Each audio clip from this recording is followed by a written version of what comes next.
Akira. The Dawn. He's got clout.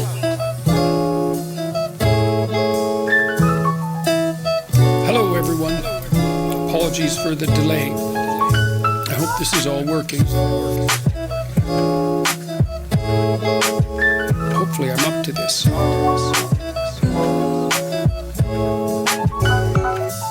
I'm learning how to manage this, I think.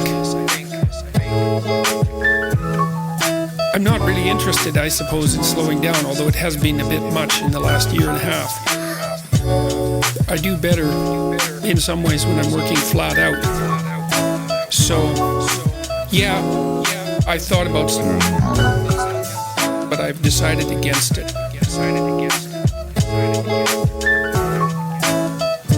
There are times in your life where it's not time to slow down, it's time to become more efficient. That's the thing, you can become so efficient. You end up doing things in 5 minutes that would otherwise take you a week.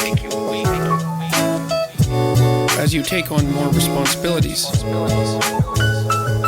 and you determine that you're going to become more efficient, the responsibility pushes the efficiency.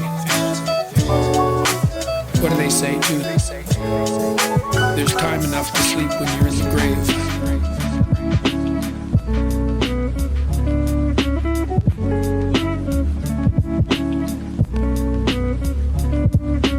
Analysis of the purpose of memory.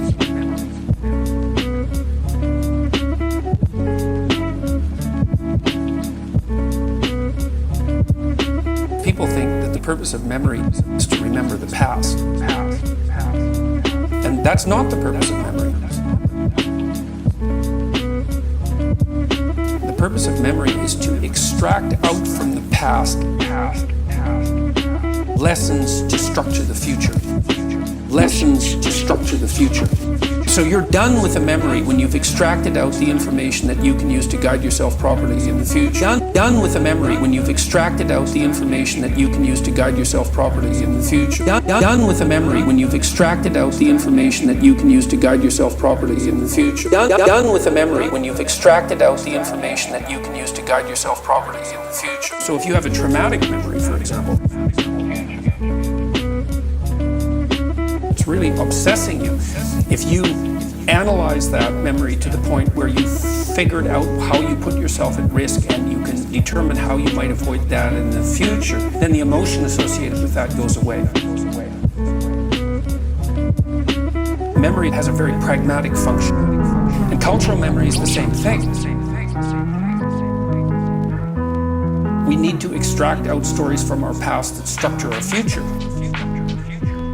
And we need that because, well, first of all, if you don't have a purpose, let's say, it isn't that your life becomes neutral in a meaningless sense.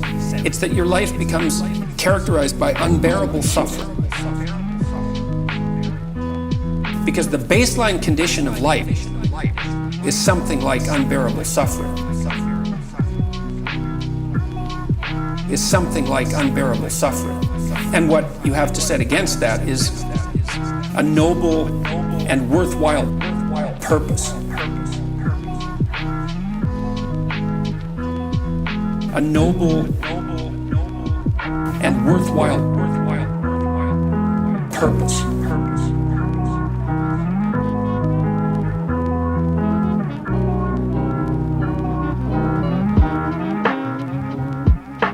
Hopefully, your determination of that purpose is buttressed to some degree by the wisdom of the past, because you can't conjure something like that up on your own. And if you provide people with nobility of purpose, then they can tolerate the suffering of existence without becoming entirely corrupted by it. And cultures that don't do that, it isn't even so much that they die, it's that cultures that don't do that are dead. They're done. They don't have a story anymore. They don't have a call to adventure. And then, well, then everyone suffers stupidly as a consequence. It's a very bad thing. Bring the story forward and propagate it and make it the most noble possible story. and then you motivate people to transcend themselves, which they need to do. People think of freedom as the ability to implement your whim. And freedom opens up that as a possibility. But sustainable freedom, that isn't what it's about at all. It's primarily about responsibility. It's about determining which load you're going to pick up and carry. That's the proper definition of appropriate freedom. It's not dim gratification of instantaneous impulse. It's self-evident that that doesn't work. 2-year-olds do that.